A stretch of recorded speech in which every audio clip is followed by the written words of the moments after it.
Hello, നമുക്കിന്ന് easy ആയിട്ട് Malabar style ഇറച്ചിച്ചോറ് എങ്ങനെയാണ് വീട്ടിൽ റെഡിയാക്കാൻ നോക്കിയാലോ. അതിന് വേണ്ടിയിട്ട് ഞാൻ 3/4 കിലോ ബീഫാണ് എടുത്തിട്ടുള്ളത്. കഴുകിയെടുത്ത 3/4 കിലോ ബീഫ് കുക്കറിലേക്ക് ഇട്ട് കൊടുക്കാം. ഇത് നല്ല എല്ലോട് കൂടിയിട്ടുള്ള ബീഫ് എടുക്കാൻ ശ്രദ്ധിക്കണം. അതിലേക്ക് അരിഞ്ഞു വെച്ചിട്ടുള്ള ഒരു 4 മീഡിയം സൈസ് സവാള, വലുതാണെങ്കിൽ 3 മതി.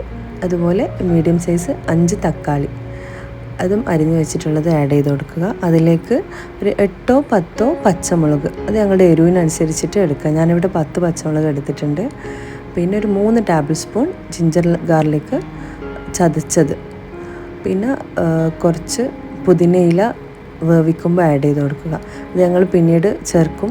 ഇപ്പോൾ കുറച്ചൊന്ന് വേവിക്കുമ്പോൾ ആഡ് ചെയ്ത് കൊടുക്കുന്നുണ്ട്.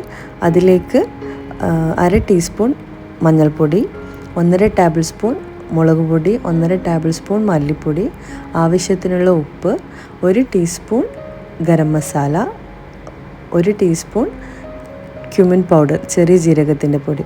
ഇതും അതിലേക്ക് ഒരു 1/4 കപ്പ് വെളിച്ചെണ്ണ, അതും ആഡ് ചെയ്ത് കൈകൊണ്ട് നന്നായി ഞെരടിയെടുക്കുക. കാരണം കൈകൊണ്ട് നന്നായി മിക്സ് ചെയ്ത് ആവശ്യത്തിന് കുറച്ച് വെള്ളം ഒഴിച്ച് ഇത് വേവിക്കാൻ വെക്കണം. ഒരു 5 വിസിൽ മതിയാവും. ഞാനിവിടെ ഒരു വിസിൽ ഹൈ ഫ്ലെയിമിലും ബാക്കി 4 വിസിൽ മീഡിയം ഫ്ലെയിമിൽ വെച്ചിട്ടാണ് വേവിച്ചെടുത്തിട്ടുള്ളത്. അങ്ങനെ ബീഫ് ഇതാ വെന്ത് വന്നിട്ടുണ്ട്. ഇനി ഇതിൽ നിന്ന് ബീഫ് സെപ്പറേറ്റ് ചെയ്തിട്ട് അതിൻ്റെ ഗ്രേവി മാത്രം മാറ്റി വെക്കണം. കാരണം ഞങ്ങൾക്ക് ചോറ് റെഡിയാക്കുമ്പോൾ ആ ഗ്രേവിൻ്റെ അനുസരിച്ചിട്ടാണ് വെള്ളം എടുക്കേണ്ടത്. അപ്പോൾ അത് ഞങ്ങൾക്ക് സെപ്പറേറ്റ് ചെയ്ത് മാറ്റി വെക്കാം.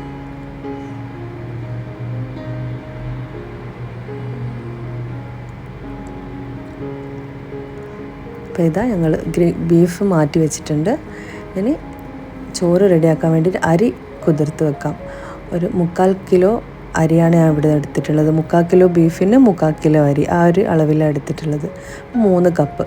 അപ്പോൾ അത് കഴുകി വെള്ളത്തിൽ കുതിർത്താൻ വെച്ചിട്ടുണ്ട്. ഇപ്പം ഒരു പാൻ എടുത്തിട്ട് 2 ടേബിൾ സ്പൂൺ നെയ്യും കുറച്ച് സൺഫ്ലവർ ഓയിലും ഒഴിച്ച് ഞങ്ങൾക്ക് ചോറ് റെഡിയാക്കാൻ വേണ്ടിയിട്ട് തുടങ്ങാം. ഇതിലേക്ക് ഹോൾ സ്പൈസസ് ഒക്കെ ഇട്ട് അത് മൂത്ത് വരുമ്പോൾ അരിഞ്ഞു വെച്ചിട്ടുള്ള സവാള, ഒരു പകുതി സവാള ഇട്ട് അതൊന്ന് ചെറിയൊരു ഗോൾഡൻ കളറാകുമ്പോഴേക്ക് നമുക്ക് വെള്ളം ഒഴിച്ച് കൊടുക്കാം.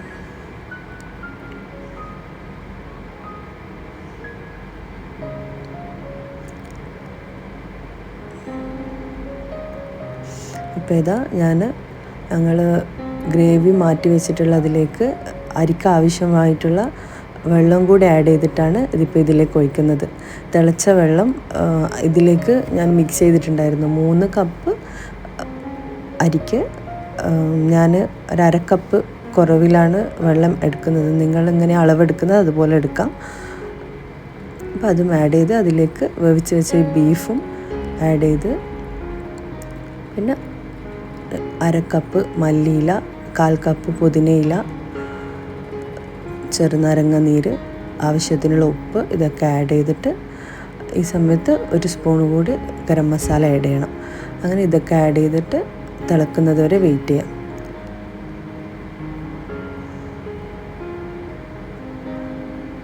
ഞാൻ 1 കപ്പ് അരിക്ക് 1.5 കപ്പ് വെള്ളം എന്നുള്ള അളവിലാണ് എടുക്കാറുള്ളത്. അപ്പോൾ നിങ്ങൾ എത്ര കപ്പാണോ എടുക്കുന്നത് അതിനനുസരിച്ചിട്ട് വെള്ളം എടുത്താൽ മതി. കാരണം അരമണിക്കൂർ സോക്ക് ചെയ്യുന്നത് കൊണ്ടാണ് അങ്ങനെ ചെയ്യുന്നത്. അരി സോക്ക് ചെയ്യുന്നത് കൊണ്ടാണ് അങ്ങനെ ചെയ്യുന്നത്. വെള്ളം തിളച്ച് വരുന്നുണ്ട്. ഇതിലേക്ക് നമുക്ക് കുതിർത്ത് വെച്ചിരുന്ന അരി വെള്ളമില്ലാണ്ട് ചോറിലേക്ക് മിക്സ് ചെയ്ത് കൊടുക്കാം. ഇത് കുറച്ച് സമയം ഒന്ന് ഹൈ ഫ്ലെയിമിൽ വെച്ചിട്ട് വെള്ളവും അരിയും ഏകദേശം ഒരു ലെവലിലെത്തുമ്പോൾ നമുക്കിത് ലോ ഫ്ലെയിമിൽ വെച്ച് വേവിച്ചെടുക്കാം. ഇടയ്ക്കൊന്ന് മിക്സ് ചെയ്ത് കൊടുക്കാൻ ശ്രദ്ധിക്കണം. കാരണം ബീഫും മസാലയും എല്ലാം കൂടി ഒന്നിച്ചുള്ളതുകൊണ്ട് അടിക്ക് പിടിക്കാൻ ചാൻസ് ഉണ്ടാവും. സോ ഇടയ്ക്കൊന്ന് മിക്സ് ചെയ്ത് കൊടുക്കാൻ ശ്രദ്ധിക്കണം. നല്ലൊരു മണം ഇപ്പം തന്നെ വരും. കാരണം ബീഫും മസാലയും ഇതൊക്കെ കൂടി മല്ലിച്ചപ്പിൻ്റെയും ഒക്കെ ഒരു ഫ്ലേവർ ഇതിൽ നിന്ന് ഇറങ്ങി വരുന്നുണ്ട്. അപ്പം ഈ ഒരു ടൈമിൽ തന്നെ നല്ലൊരു സ്മെല്ലാണ്. അപ്പോൾ ഏകദേശം ചോറ് റെഡി ആയിട്ടുണ്ട്. ഇടയ്ക്കിടെ ഒന്ന് മിക്സ് ചെയ്ത് കൊടുക്കാൻ ശ്രദ്ധിക്കണം. പിന്നെ അതുപോലെ ഇറച്ചിച്ചോറ് നല്ല സോഫ്റ്റായിട്ട് കിട്ടുമ്പോഴാണ് ആ ഒരു ടേസ്റ്റ് ഉണ്ടാവുക. കൂടുതൽ ഡ്രൈ ആവുന്നതിനേക്കാളും അരി നല്ല സോഫ്റ്റായിട്ട് കിട്ടുമ്പോഴാണ് ആ ഒരു ടേസ്റ്റ് കിട്ടുക. അപ്പം നല്ല അടിപൊളിയായിട്ടുള്ള ചോറ് റെഡി ആയിട്ടുണ്ട്.